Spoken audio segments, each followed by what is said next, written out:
जय हिंद स्टूडेंट्स, नमः संस्कृताय। संस्कृत क्लास में एडुफेस चैनल में आप लोगों का स्वागत है। और इस क्रम में हम लोग अभी जो क्लास चल रहा है हम लोगों का, इसमें समास चल रहा अभी, है ना। अभी हम लोग समास पढ़ रहे हैं। समास में तत्पुरुष समास अब बेभाव पढ़ चुके हैं, और तत्पुरुष समास में भी विभक्ति तत्पुरुष आ रहा है आपका इस सिलेबस में। 2023 जो है एग्जाम होने वाला है 22-23 सेशन में। तो इसमें केवल तत्पुरुष समास में केवल विभक्ति तत्पुरुष है।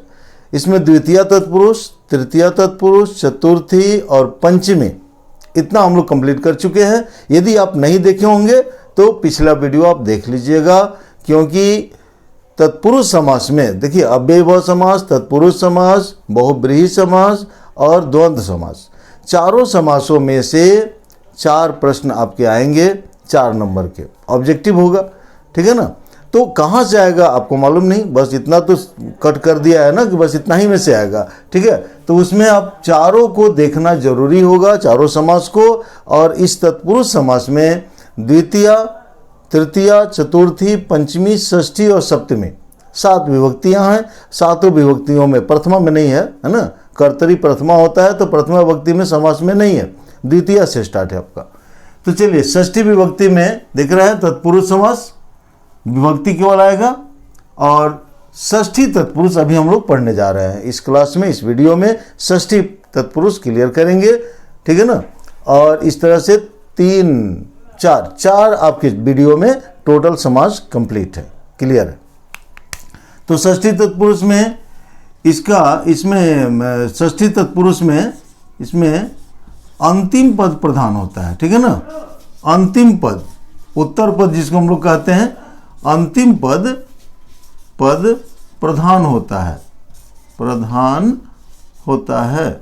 इसमें अंतिम पद प्रधान होता है, प्रथम पद नहीं, अंतिम पद की प्रधानता होती है, ठीक है। और दोनों पद जो है, और प्रथम पद में षष्ठी विभक्ति लगाते हैं। षष्ठी विभक्ति एक वचन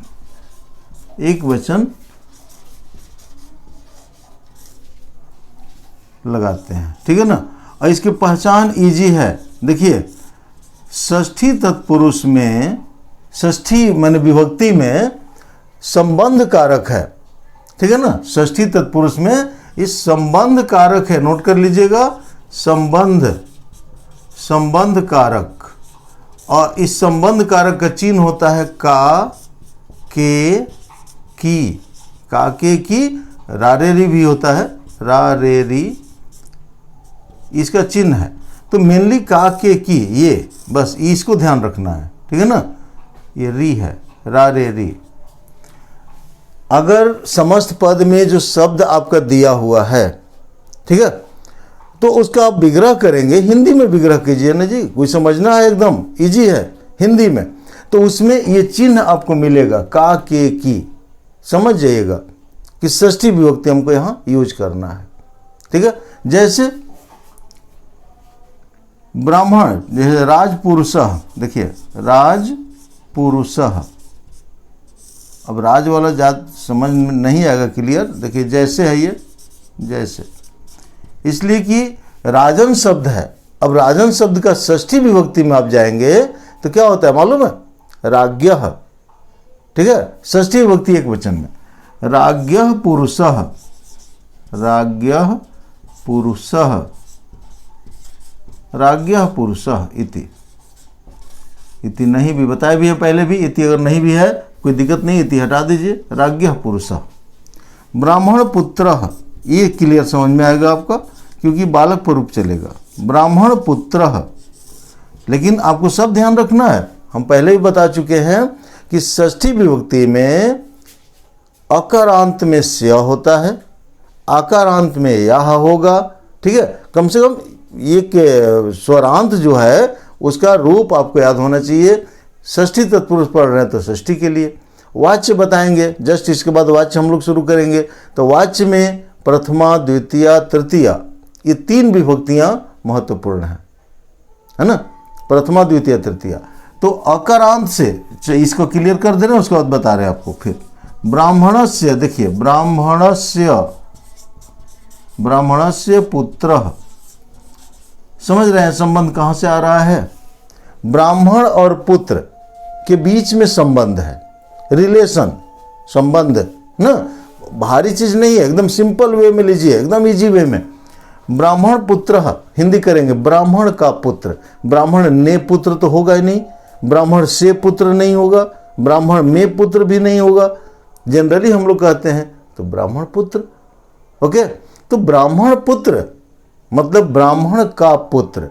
राजपुरुष माने राजा का पुरुष, तो बीच में का आ गया, का के की, तो वहां आप षष्ठी लगा देंगे। वैसे भी षष्ठी विभक्ति संबंध कारक का के की होता है। देखिए ब्राह्मण से माने ब्राह्मण का पुत्र।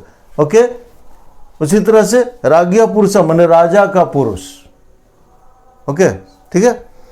हाँ, बता रहे थे आपको कि अकारांत, देखिए षष्ठी विभक्ति में, षष्ठी विभक्ति, ठीक है ना, षष्ठी विभक्ति पूरा रूप याद करें, बहुत अच्छी बात है। और नहीं तो कम से कम षष्ठी विभक्ति अकारांत, अगर लास्ट में आता है अकारांत तो इसमें स्य लग जाएगा, ठीक है ना, जिससे बालक है तो बालकस्य। अब जितने शब्द के अंत में आता है उस सब में स्य लगा दीजिए। नगरस्य, ठीक है ना, विप्रस्य, ब्राह्मणस्य, दरिद्रस्य, जो भी अंत में आ रहा है तब आएगा तो बालिका या लता, ठीक है, तो लता ही लिख देते हैं, लता या। अब यहाँ आप समझिएगा कि केवल लता में ही आह नहीं, जितने शब्द हैं आकारांत माने जिनके अंत में आता है तो सब में याह लगा दीजिए। बालिका है बालिका याह, सेना सेना याह, ठीक है। हाँ, तो ठीक है, समझ रहे हैं। देखिए आकारांत होगा तो लता याह, ईकारांत माने छोटी ई, जैसे मुनि आता है ना, तो मुनि में क्या हो जाएगा, मुनेह, मुनेह, ठीक है ना।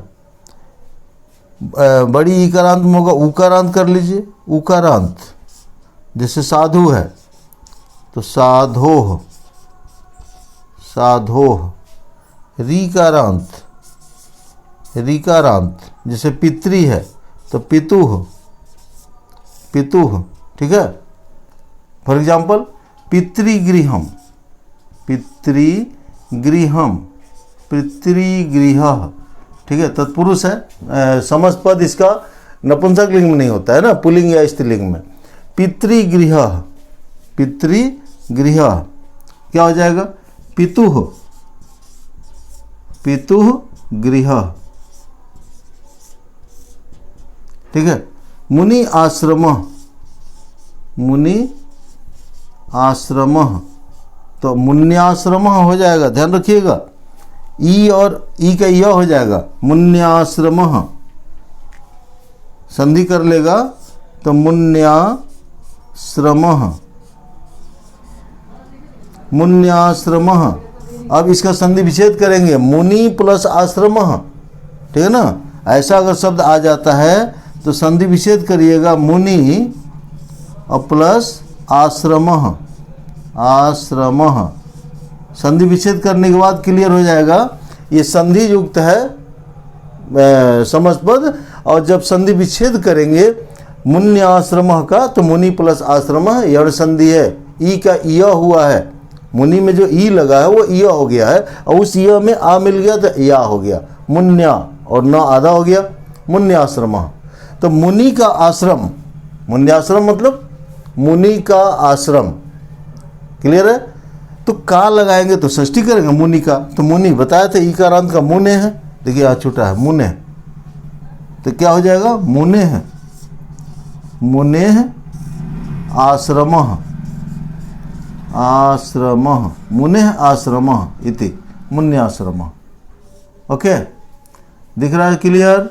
ये थोड़ा सा इंक ना अभी जस्ट डाले हैं इंक, चलिए मुन्याश्रम क्लियर हो गया। तो इसमें ध्यान रखना है यही कि दोनों में संबंध है, हिंदी कर रहे हैं, यदि का के की उसमें आ रहा है पदों के बीच में, तो प्रथम पद, देखिए यही होता है, ये प्रथम पद है, ये अंतिम पद है, दूसरा पद है ना, उत्तर पद भी कहते हैं इसको। तो प्रथम पद षष्ठी विभक्ति। समास क्या हम लोग परिभाषा क्या पढ़े, जब दो पद अपनी विभक्तियों को छोड़कर एक हो जाते हैं तो वहाँ समास होता है। तो ये विभक्ति, प्रथम पद अपनी विभक्ति को छोड़ता है। जैसे राज्ञा है तो राज का हो गया, राजन शब्द का है राज, ठीक है ना, मूल रूप में आ जाएगा। ब्राह्मणस्य, तो ब्राह्मणस्य षष्ठी विभक्ति है, जब समस्त पद बनेगा, ये भी दोनों तरफ से आता है। विग्रह दिया रहेगा, समस्त पद करना होगा, या समस्त पद दिया रहेगा, विग्रह करना होगा। ओके, एक और है षष्ठी विभक्ति में, ये क हुआ, एक और है ख, है ना, यहाँ एक क कर दे रहे हैं, क है, और इसी में एक और आता है ख। ख में क्या होगा, यतश्च निर्धारणम, उसमें षष्ठी या सप्तमी दोनों का प्रयोग किया जाता है। षष्ठी विभक्ति लिखिए या इसको आप नोट कर लेंगे, है ना, हम मिटाने जा रहे थे, इसको आप नोट कर लीजिए। ये ब्राह्मण है, ठीक है, ओके, हाँ, इसको नोट कर लीजिएगा, ठीक है, स्क्रीनशॉट ले लीजिए, नोट कर लीजिए। और इसके बाद एक और षष्ठी विभक्ति में है यतश्च निर्धारणम, उसको समझ लेते हैं। बस आज का क्लास हम लोगों का कंप्लीट है। और इसके बाद सप्तमी विभक्ति पढ़ लीजिएगा। समास का तत्पुरुष समास क्लियर हुआ, अव्ययभाव क्लियर हुआ, तत्पुरुष क्लियर हुआ, फिर दो समास आपका बचेगा, बहुब्रीहि और द्वंद्व। ओके, चलिए, ठीक है। हाँ, तो इसी का षष्ठी तत्पुरुष का ख। ख में क्या है कि यतश्च निर्धारणम, देखिए यतश्च निर्धारणम, यतश्च निर्धारणम, मतलब इसमें एक फॉर्मूला के रूप में आ गया कि जहां बहुतों में किसी को श्रेष्ठ बताया जाए, किसी को श्रेष्ठ बताया जाए, श्रेष्ठ माने उत्तम, श्रेष्ठ बताया जाए,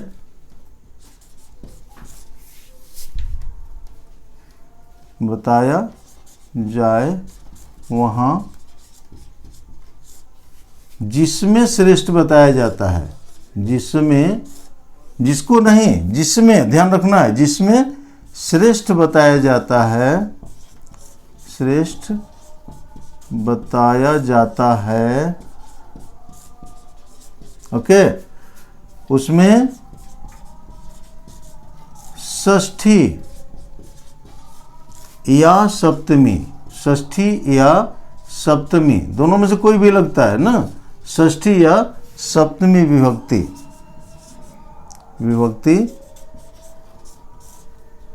लगाते हैं। ओके, षष्ठी या सप्तमी दोनों लगा सकते हैं। जैसे कवि श्रेष्ठ, कवि श्रेष्ठ कालिदास, कवि श्रेष्ठ कालिदास।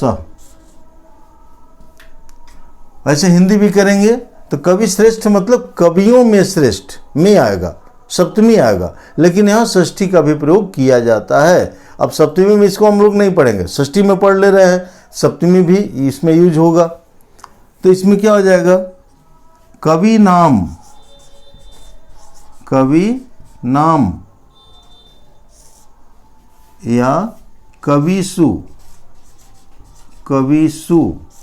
श्रेष्ठ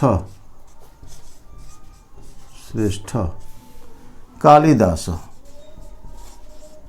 है ना, ये अलग है। आपका मूल समास जो है, समस्त पद बनता है कवि श्रेष्ठ का, इसी का बनता है कवि श्रेष्ठ, ठीक है ना। तो कवियों में श्रेष्ठ या कवियों का, है ना, काके की होता है षष्ठी का। तो सभी कवियों में एक तुलना किया गया है कालिदास का, कि कालिदास कैसे हैं तो कवियों में श्रेष्ठ हैं, ठीक है। और कपिला गो, देखिए कपिला गो, अब इसमें विग्रह जब करेंगे तो गो है तो इसके षष्ठी या सप्तमी गो का कपिला वैसे ही रह जाएगा।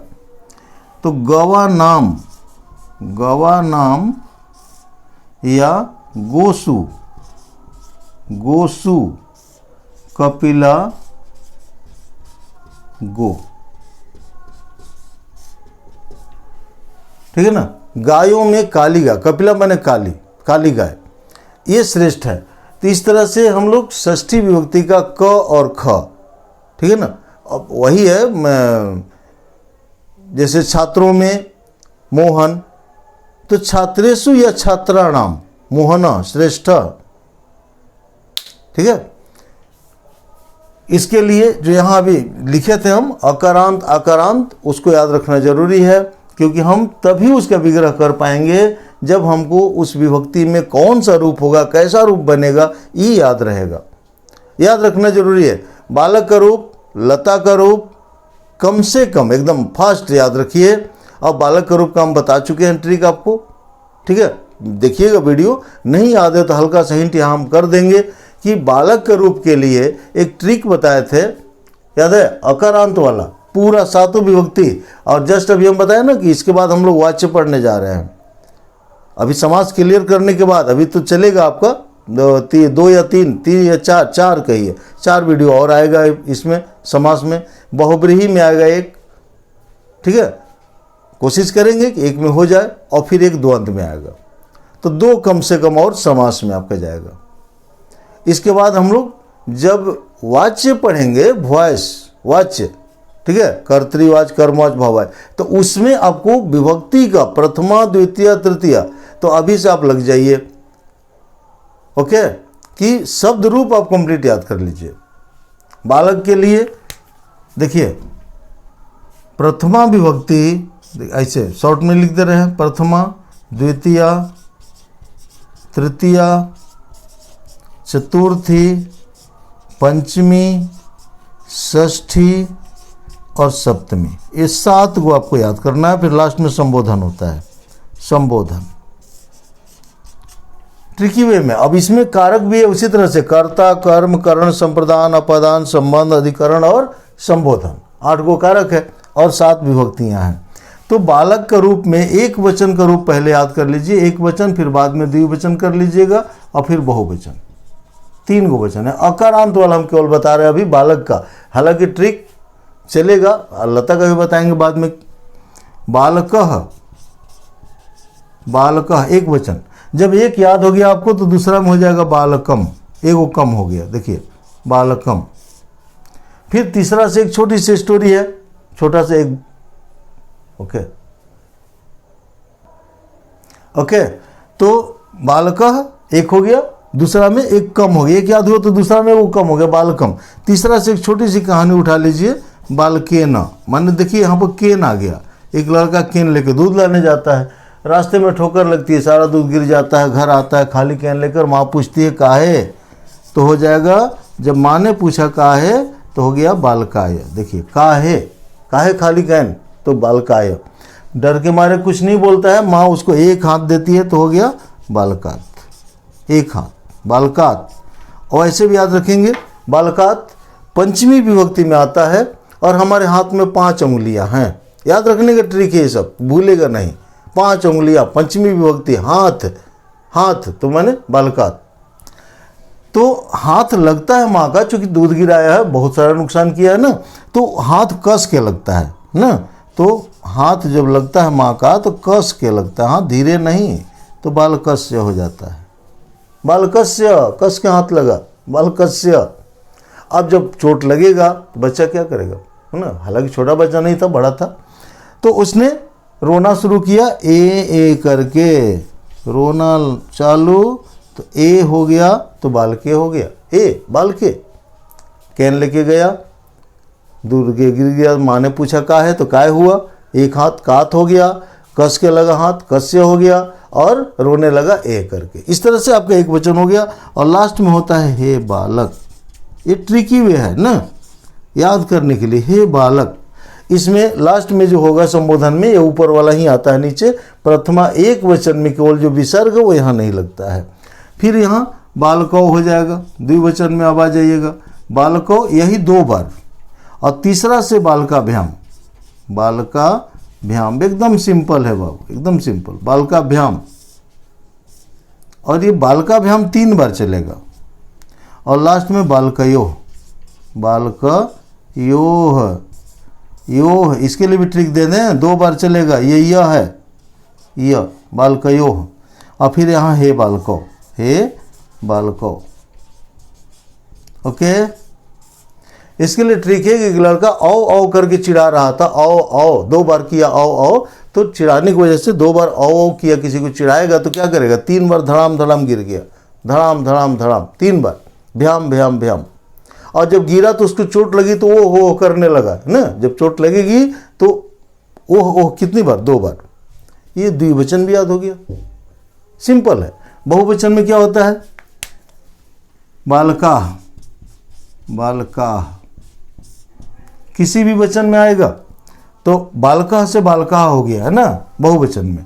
फिर यहाँ पर बालकान, बालकान, बाल जो है कान में चला गया, बालकान। तो तृतीया, प्रथमा हो गया, द्वितीय हो गया, तृतीया में बालकय ना, बालक क्या कर दिया, कय कर दिया, कय हो गया। देखिए बालका हो गया, क है तो का हुआ, बाल कान में गया तो कय हुआ। फिर यहाँ पर बालकेभ्यः, बालकेभ्यः, और ये बालकेभ्यः 2 बार होगा, बालकेभ्यः 2 बार होगा। षष्ठी में बालका नाम, अब इतना सारा याद कर लिए तो उस लड़के का नाम हो गया है ना, षष्ठी बहुवचन में बालका नाम। और लास्ट में बालकेषु, बालकेषु। ओके, इस तरह से बालक का रूप याद हो गया। और यहाँ हो जाएगा हे बालकाः, ये ऊपर वाला ही आता है, हे बालकाः।